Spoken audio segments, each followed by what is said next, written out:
আসসালামু আলাইকুম রহমতুল্লাহ। নিস্তব্ধ শহরে আপনাকে স্বাগতম। তো আজকে যে গল্পটি পড়ব, গল্পটি হচ্ছে সম্পদের মোহ।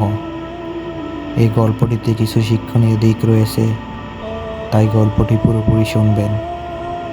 সম্পদের মোহ মানুষের জন্মগত। সম্পদের প্রতি মানুষের মোহ থাকাটা খুবই স্বাভাবিক, কেননা সুখে স্বাচ্ছন্দ্যে জীবনযাপনের জন্য সম্পদের প্রয়োজনীয়তা অনস্বীকার্য।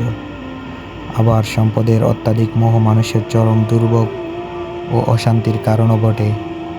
সম্পদের মোহ মানুষকে ধ্বংসের চূড়াগুলিতে নিয়ে যায়। সম্পদ সংগ্রহে কখনো কখনো মানুষ অন্যায় পথে পা বাড়ায়।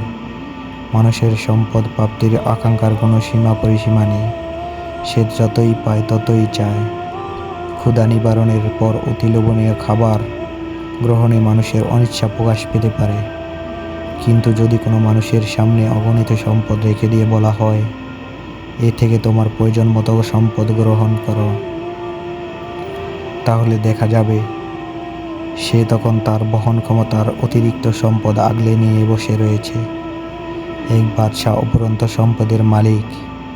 তিনি তার সেই সম্পদ একটি ঘরে সংগোপনে সংরক্ষিত রাখতেন। মাঝে মাঝে সে সম্পদ দেখার জন্য একাকী তিনি সেখানে যান। সম্পদ দেখে তার চোখ জুড়ায় মন ভরে যায়। তিনি সব ঠিকঠাক থেকে প্রশান্তি অনুভব করেন এবং মনে মনে বলেন, তিনি যদি একাধারে এই সম্পদ ব্যয় করে তাহলে 20,000 বছর সম্পদ ফুরাবে না। তিনি মনে মনে এও আশা করেন এই সম্পদ তাকে 20,000 বছর ধরে বাঁচিয়ে রাখতে সাহায্য করবে। এক রাতে তিনি সম্পদ দেখে মনে প্রশান্তি লাভের জন্য গোপন ঘরে তালা খুলে সেটি বাইরে রেখে দরজাটি ভেতর থেকে বন্ধ করে দিয়ে ঘরের ভিতরে পায়চারি করছে। এমন সময় তার একমাত্র শাহজাদা কি প্রয়োজনে সেখানে উপস্থিত হলো। সে তালাটি বাইরে দেখে ভাবল, তার বাবা হয়তো তালাটি খুলে লাগাতে ভুলে গিয়েছেন। তখন সে দরজায় তালা লাগিয়ে দিল। কিছুক্ষণ পর বাদশাহ বাইরে আসার জন্য দরজার কাছে এলেন, কিন্তু তিনি আর বের হতে পারলেন না।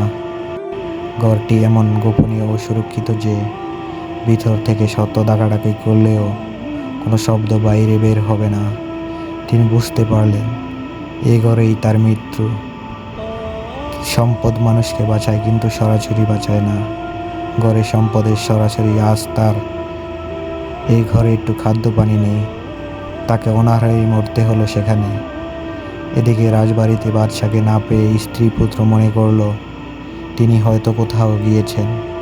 তারা সম্ভাব্য স্থানসমূহে খোঁজাখুঁজি করল, কিন্তু কোথাও তাকে পাওয়া গেল না।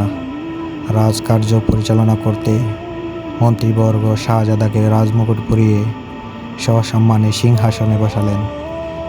রাজকার্য পরিচালনা করতে সম্পদের প্রয়োজন দেখা দিল। বাদশাহ নিখোঁজ হওয়ার পর বেশ কিছুদিন কেটে গেছে এবং তারা ধন ভাণ্ডারের সেই তালা খোলার সাথে সাথে এক বীভৎস গন্ধে চারিদিক ভরে গেল।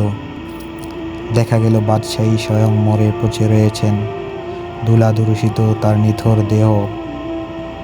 এই থেকে আমাদের শিক্ষা, মাত্র অতিরিক্ত সম্পদের নেশা মানুষকে বিবেকহীন বোধহীন পশুতে পরিণত করে ফেলে। ফলে সে হালাল হারাম বিবেচনা না করে শুধু দু হাতে সম্পদ উপার্জন করতে থাকে, অথচ সে চিন্তা করে না যে মৃত্যুবরণের সাথে সাথেই সে সম্পদ একটি মুহূর্তের জন্য তার কোনো কাজে আসবে না। তো গল্পটি আজকে এই পর্যন্তই ছিল।